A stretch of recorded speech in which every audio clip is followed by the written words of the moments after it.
नरेंद्र मोदी झाली तुमची 15 वर्ष.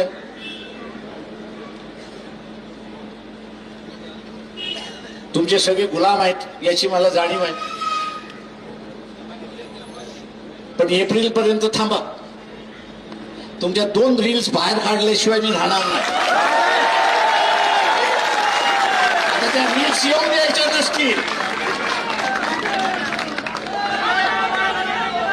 त्या रील्स येऊन द्यायच्या नसतील. त्या रील्स येऊन द्यायच्या नसतील. त्या रील्स येऊ द्यायच्या नसतील तर खुर्ची खाली करा.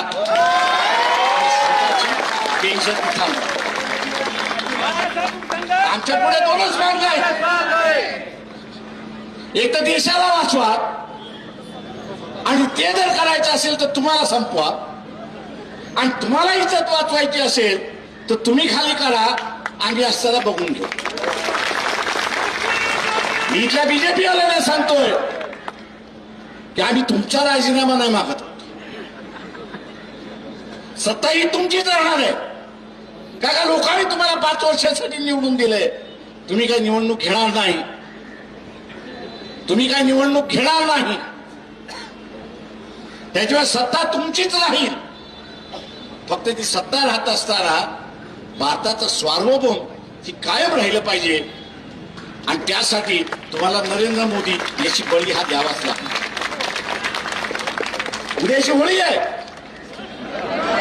बळी कोणाचा द्यायचा. बळी कोणाचा द्यायचा.